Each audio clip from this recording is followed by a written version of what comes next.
Hello, time travelers. Quick question before we dive in. Did you know that a group of warrior monks accidentally invented the foundations of modern banking while marching across the medieval world in chainmail? It sounds absurd, almost like a conspiracy theory, but the truth is far stranger. 4 Christian pilgrims heading to Jerusalem, crossing thousands of miles filled with bandits, corrupt officials, and border skirmishes was practically a death sentence if you carried gold. The Knights Templar, originally founded to protect these travelers, created a solution so innovative that it reshaped European finance for centuries. If you love uncovering the stories that school textbooks skip, hit subscribe and ring the bell. Dusty roads, crawling with thieves, fragile kingdoms constantly at war, and travelers who could barely protect themselves. Pilgrims weren't wealthy adventurers. Many were ordinary people who spent their entire life savings to make the perilous journey to the Holy Land. And carrying those savings in coin practically guaranteed an ambush long before they reached Jerusalem. This wasn't just inconvenience, it was structural danger. Roads weren't policed, borders shifted unpredictably, and law enforcement meant whatever local noble happened to be in the mood not to steal from you. Bandits targeted pilgrims because pilgrims were predictable. They carried money, they traveled slowly, and they often moved in small, unarmed groups. Something had to change, or the flow of pilgrims would collapse entirely. Enter the Knights Templar, an elite group of monastic warriors who combined religious vows with military discipline. They had one mission in their early years: guard the routes to Jerusalem and protect Christian travelers. But they quickly realized that swords and patrols weren't enough. Without solving the money problem, the violence would never end. And that realization sparked one of the biggest financial pivots in medieval history. The Templars' breakthrough began with one deceptively simple idea. Pilgrims could deposit their money at a Templar house in Europe and receive a written document, a letter of credit, that allowed them to withdraw the same amount when they reached Jerusalem. In effect, it let people travel without carrying anything valuable. No coins, no weight, no fear. This document wasn't just a note scribbled by a priest. It used coded markings, unique signatures, and verification methods known only to the brothers of the order. Even if a bandit stole it, he couldn't cash it. So, for the first time in centuries, you could cross a continent with something worth nothing to everyone except the people you trusted. Think about how revolutionary that was. No national currencies, no banks, no standardized accounting systems, just a religious military order trusted across borders. Their reputation was so strong that even kings didn't dare dispute a Templar claim. Trust was their greatest weapon, and it became the cornerstone of a system that soon expanded far beyond pilgrim protection. To make their financial system work, the Templars needed more than clever documents. They needed a physical network, and they built one with military precision. From London to Paris, from Aragon to Cyprus, the order established fortified houses known as preceptories. These weren't just barracks or chapels. They were storage centers, administrative hubs, and secure vaults that functioned almost exactly like bank branches. Each house kept detailed ledgers tracking deposits, withdrawals, land rents, and the flow of goods. Templar scribes developed standardized practices, rare in a time when even royal chanceries were inconsistent. Their ability to reconcile accounts across multiple kingdoms gave them enormous credibility. At a time when merchants relied on memory and trust, the Templars relied on records, signatures, and procedures that alone set them apart. But their physical security is what truly sealed their reputation. Templar sites were built like mini-fortresses, thick stone walls, limited entrances, armed guards, and a religious rule that emphasized discipline and secrecy. If you deposited your wealth with the order, it was protected not by a lockbox, but by an army. That level of protection was unheard of in medieval Europe, and it made the Templars indispensable. Once the Templars mastered secured deposits and transfers, they entered the next phase almost by accident, lending money to the powerful. Monarchs constantly needed funds for diplomacy, for building projects, and especially for war. And they preferred borrowing from the Templars for one simple reason: The order was trustworthy and politically neutral. A king could bully a Jewish moneylender or a merchant guild, but the Templars answered only to the Pope. This neutrality made them the perfect financial partners. Kings of England, France, Aragon, and several Crusader states used Templar houses as treasuries. Some even stored their royal regalia, crowns, jewels, and state documents inside Templar vaults. Imagine that, the symbols of earthly power protected by men who had sworn vows of poverty. It's one of the strangest paradoxes of the era. Of course, loans came with expectations. The Templars couldn't legally charge interest. Church law forbade usury, but they found acceptable loopholes. Service fees, transport charges, currency exchange differences, and penalties for late repayment produced revenue without crossing forbidden lines. They mastered every legal gray zone available to them. And monarchs, desperate for cash, paid whatever was asked as long as the Templars delivered funds quickly. One of the most revealing examples is England's King Henry III, who relied on the Templars so heavily that the order effectively served as his national treasury. When he needed to move money to Gascony or hire foreign soldiers, the Templars handled the logistics. Their reliability gave them influence far beyond what any monastic order had ever possessed. They weren't just warriors anymore. They were Europe's unofficial central bank. Handling deposits and loans already made the Templars essential, but their real financial genius emerged in the realm of currency exchange. Medieval Europe wasn't a world of unified money. Every kingdom, sometimes every city, minted different coins with different weights, silver contents, and values. A traveler moving from Paris to Venice could pass through half a dozen monetary systems before even reaching a port. The Templars solved this chaos with consistency. They kept up-to-date tables listing the relative values of every major coin in circulation. Pilgrims, merchants, and even nobles used Templar houses to convert currencies safely, avoiding the predatory rates charged by local money changers. Even when they didn't profit directly from the exchange, the Templars gained something far more powerful: information. They knew the real value of money across Europe, and that knowledge gave them leverage in every financial negotiation. More importantly, controlling currency exchange meant controlling movement.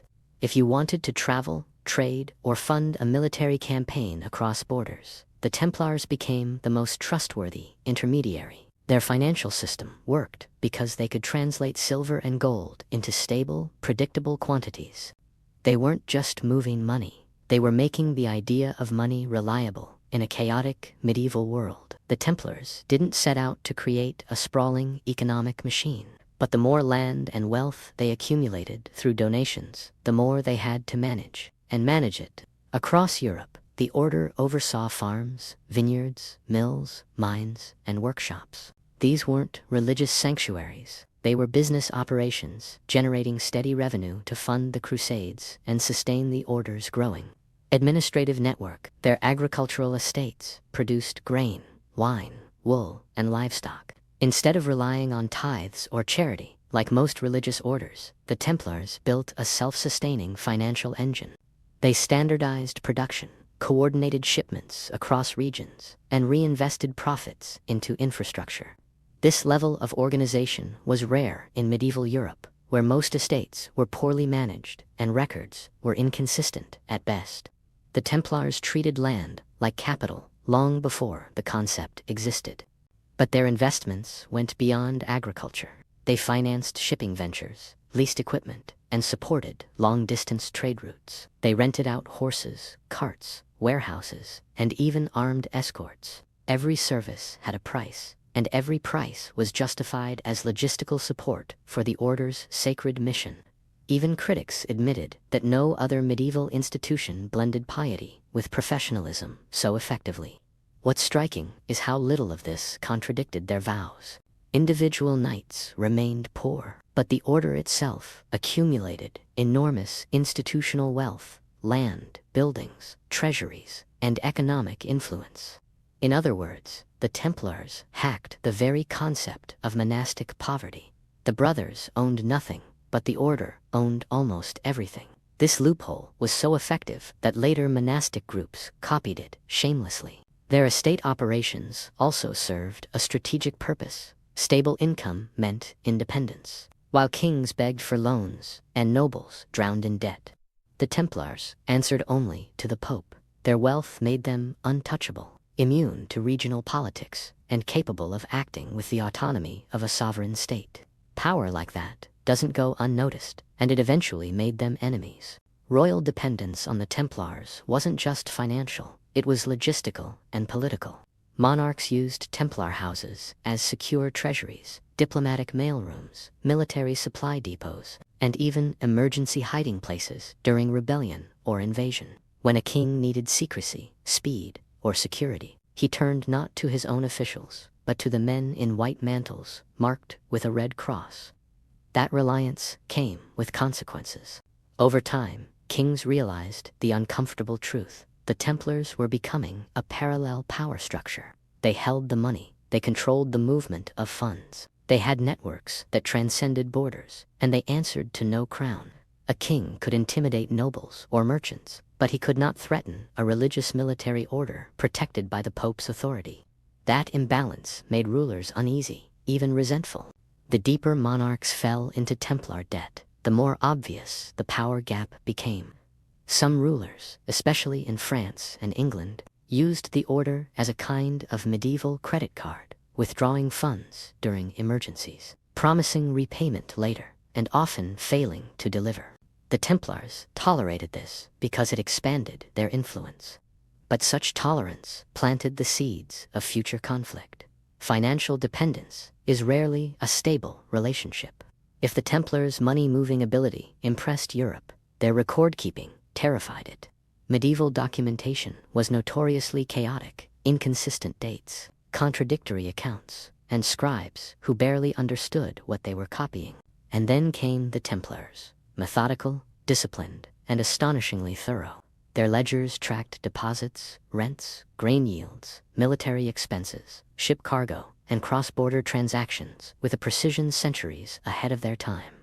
This precision created a new form of power, information control. They knew which nobles were in debt, which kings were secretly weak, which trade routes were profitable, and which estates were mismanaged. Their records formed a shadow map of European wealth. And because their archives were locked inside fortified houses, much of that information remained inaccessible to outsiders. People fear what they cannot verify, and the Templars were masters of opacity. Their secrecy bred rumors. Some believed the order used secret codes in their letters of credit. Others insisted the Templars practiced forbidden rituals, guarded mystical treasures, or possessed knowledge inherited from ancient builders of Solomon's temple. Most of these claims were nonsense, born from envy and political propaganda. But the important thing is this: secrecy made the order both respected and distrusted. In a superstitious age, silence often looked like guilt. The combination of wealth, autonomy, discipline, and secrecy created a perception that the Templars were not merely a monastic order, but a hidden superpower. Their influence seemed invisible, yet undeniable. The kind of influence that makes ambitious kings nervous. And one king in particular would become the architect of their destruction. Here's a brutal truth most people gloss over. The Templars didn't become rich because God blessed them. They became rich because they understood legal engineering centuries before the word legal engineering existed. Their financial genius wasn't just about inventing banking tools. It was about positioning themselves above the law. Literally, Templars obeyed no king, no noble, no court, and no tax office. Their only boss was the Pope, and the Pope wasn't exactly auditing their books every quarter. That arrangement created three explosive advantages: a total tax immunity. Everyone else paid tolls, tariffs, market fees, bridge fees, city entry fees, and a dozen pointless medieval money grabs. Templars paid zero.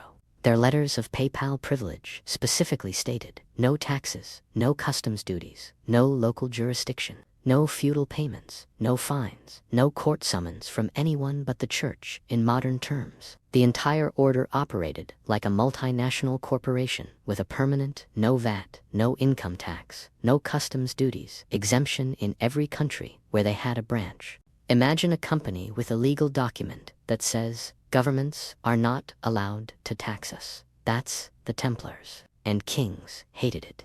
But they couldn't do a thing. B. Diplomatic immunity everywhere. Every Templar house was a kind of spiritual embassy. Kings couldn't raid them. Lords couldn't confiscate their property. Local sheriffs couldn't even knock on the door without risking excommunication. You know that modern cliché of a spy running into an embassy to avoid arrest. Templars were the embassy.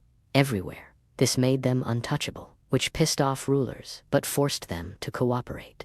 When you can't beat someone, you borrow money from them instead. And every king did. See, judicial immunity. This is where their power turns absurd. If a Templar killed someone, stole something, or broke the law, there was only one possible judge, a Templar-appointed church court. This wasn't one law for the rich, it was one law for the Templars, and none of it involves you.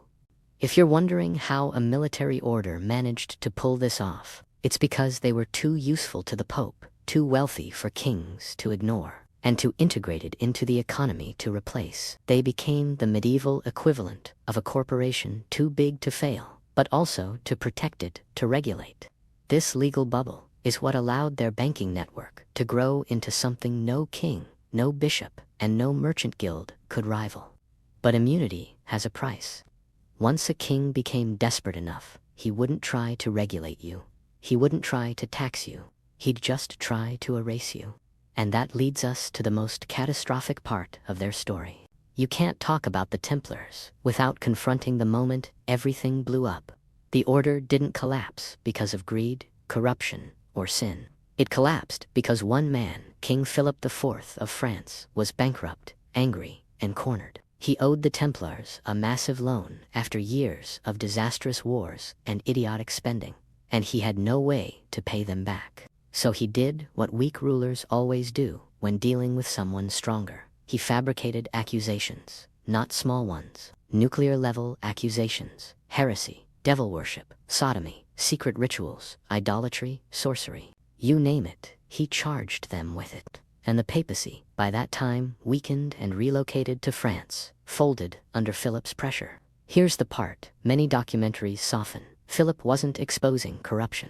He was engineering a hostile takeover. The Friday the 13th arrests. On October 13th, 1307, a Friday, Philip coordinated raids on every Templar house in France. The point wasn't justice, it was asset seizure. Land, gold, horses, equipment, inventories, estates, everything. If you want the modern analogy, this was a government physically breaking into every bank branch overnight, arresting all employees, and freezing all accounts. And it worked. Templars were dragged out, tortured, forced into confessions, and turned into political leverage. The burning of Jacques de Malle, the last Grand Master, refused to validate the king's lies. So they burned him on the Isle de la Cite in Paris. Eyewitnesses said he didn't scream, didn't beg, didn't collapse. He accused both the king and the Pope of injustice and summoned them to stand before God within a year. Guess what? Both the Pope and the king were dead within months. Coincidence? Probably, but legends don't care about probability. See what happened to the Templar wealth. Here's the brutal truth no one likes to admit. Most of it disappeared. The ledgers in Paris recorded less than a fraction of what the order had been holding. The treasure stored in their European houses was shockingly underwhelming. So where did it go? 3 possibilities historians argue over. 1. Moved to Templar strongholds in Aragon and Portugal. The kings there refused to help Philip and protected Templar assets. 2. Shifted into affiliated orders, like the Knights of Christ in Portugal, where many former Templars simply changed uniforms and continued operations. 3. Lost deliberately, meaning the Templars themselves buried, hid, transferred, or destroyed their own financial records and reserves before Philip could get them. Regardless of which version you prefer, there's a cold fact. Philip destroyed the order, But he never got his hands on their full wealth. He won the battle, not the war. The Templar banking system didn't vanish. It evolved, merged, and reappeared in later monastic orders, early state treasuries, and merchant banks. Their financial DNA survived. Their organization didn't. Most people think the Templars disappeared in 1307. Wrong. The order died. The system didn't. The financial architecture they built was too efficient to abandon, too embedded to dismantle, too useful for kings, merchants, and the church to replace. The names changed. The uniforms changed. The symbols changed. The mechanics did not. If you trace the flow of European financial evolution after the Templars, 3 major paths stand out. A. Portugal. The rebranded Templars. The Portuguese king didn't just refuse to help Philip IV. He went one step further. He absorbed the Templars into a new order, the Knights of Christ. No persecution, no executions, no destruction of assets, just a quiet reallocation. Their lands, ships, and vaults continued functioning under a new badge. This is why Portugal became the first European empire to master global navigation. Henry the Navigator, the architect of the Age of Discovery, was literally a member of this successor order. The Templar financial machine funded exploration, mapping, shipbuilding, and overseas expansion. Templar banking didn't end. It went nautical. B. Aragon and Scotland protected refugees. Aragon also rejected Philip's orders. Templar estates there were restructured into other military orders, preserving personnel and infrastructure. Scotland went even further. Robert the Bruce, excommunicated and at war with England, openly welcomed Templars. They became military advisors, cavalry leaders, and economic organizers. Strip away the legends and focus on the facts. Where the Templars were protected, local economies strengthened. Where they were destroyed, economies destabilized. That should tell you everything about their actual importance. See, Italian merchant banks. The real successors, Florence and Genoa, had already been experimenting with credit, loans, bills of exchange, and merchant networks. But after the Templars' destruction, something interesting happened. The most Templar-like tools, coded ledgers, international credit transfers, secure depositor identification, notarized receipts, courier-based banking, suddenly became mainstream. It wasn't because Italian bankers copied them. It's because ex-Templar, scribes, clerks, accountants, and officers were suddenly unemployed and extremely experienced. They didn't vanish. They were absorbed into merchant banking houses. There's no medieval LinkedIn resume, but the timing is suspiciously perfect. Templar's fall gives merchant banks rise with almost identical tools. Call it influence, call it assimilation, call it institutional inertia, whatever you call it. The core financial logic lived on. The Templars built Europe's first international banking network. Europe continued using it, just without the men who invented it. This is the part most people underestimate.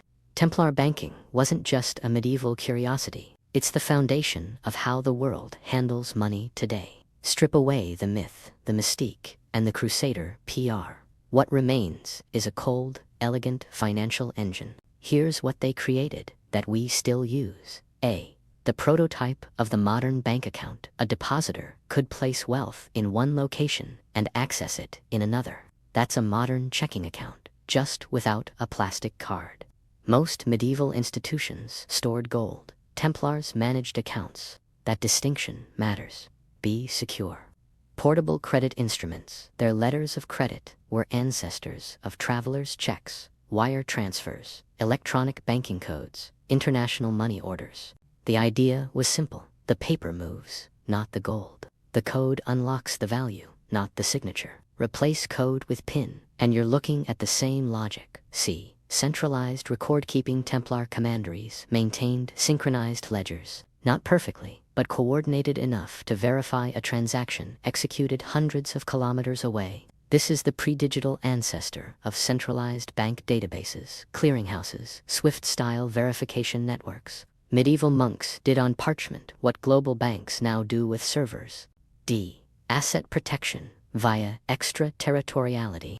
Their tax immunity and diplomatic protection created early versions of offshore banking, sovereign tax havens, banking enclaves, legally untouchable financial entities. They didn't hide wealth. The law refused to touch their wealth. Modern states copied the idea. Only the branding changed. Risk diversification across a network. The Templars operated commanderies like nodes in a distributed system. If one fell, the network survived. That's corporate decentralization, multinational banking structure, hedged risk distribution, international asset shielding. They weren't just warriors. They were risk managers.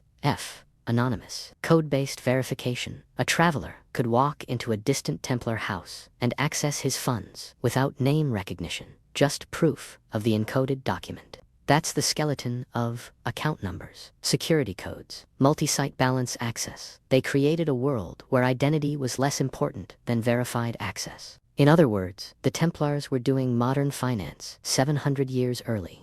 Forget the myths. Forget the treasure hunters. Forget the conspiracy theories. The real secret of the Templars isn't buried gold. It's the financial operating system they left behind. They didn't stash a treasure. They built a system.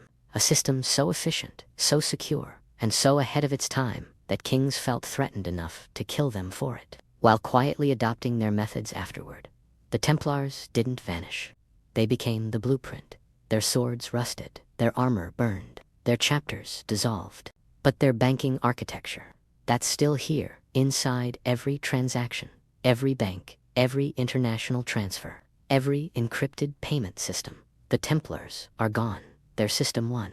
Thanks for joining me on this deep dive into the shockingly modern world of the Knights Templar. If you enjoyed uncovering the hidden forces that shaped our financial reality, drop a comment, subscribe, and tap the bell so you never miss the next journey into the past of the finance.